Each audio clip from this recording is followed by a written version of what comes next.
few weeks ago, I saw yet another video about AI taking over YouTube, and instead of having an opinion about it, I decided to run an experiment. I opened an incognito window, fresh Claude, no context, no memory, no idea who I am or what I make, and I typed 6 words. Create a YouTube video from scratch. Then I got out of the way. What you're about to watch is exactly what happened next, unedited. Every decision, every revision, every instruction. The AI made it. I just clicked the buttons. This is that video. When you were 8 years old, a single summer felt endless. Weeks of heat, boredom, freedom. It stretched out like a road disappearing into the horizon. Now, you blink, and it's December again. You know the feeling. You've probably said it out loud. Where did the year go?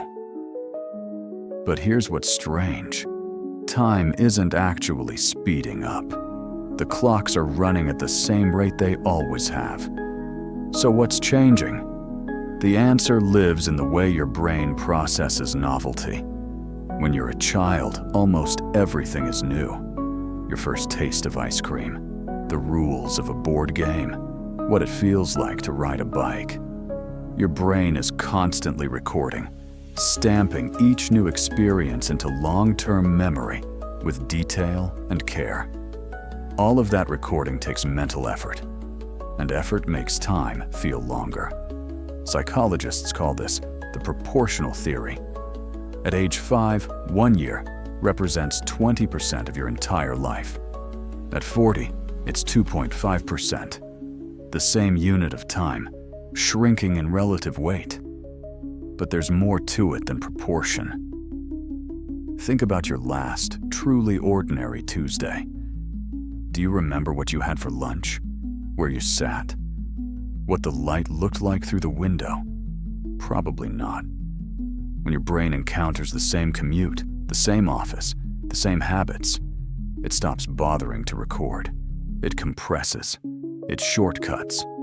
Your brain essentially says, I've seen this before. Nothing here requires my attention. And when your memory has fewer distinct moments to look back on, that period of time feels shorter in retrospect. This is the neuroscience of routine. The more your days resemble each other, the faster they vanish. There's a third factor, and it's the one nobody talks about. Dopamine. As we age, our brain's dopamine system, which controls how we register surprise and reward, becomes less reactive. The chemical that says, "Pay attention, this matters," gets quieter.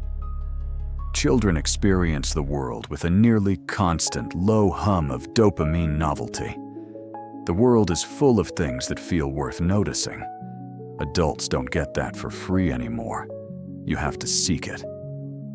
So here's the uncomfortable truth this research points to. The feeling that time is slipping away isn't just nostalgia. It's your brain telling you that not enough new things are happening. The years that feel full, the ones you actually remember, tend to be the ones where you learned something, went somewhere unfamiliar, took a risk.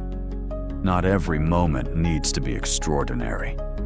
But the research suggests that the single most effective way to slow your subjective experience of time is simply this.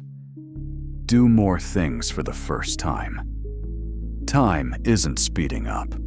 You're just paying less attention to it. And that's something you can change. So there it is. No guidance, no creative input, no topic, no format, no aesthetic direction. Nothing. Just a machine deciding what it wanted to make. And honestly, I still don't know how I feel about it. What I do know is that the question I started with, can an LLM make a YouTube video? I think we both know the answer now. Drop it in the comments. I'm genuinely curious where you land on this. See you in the next one.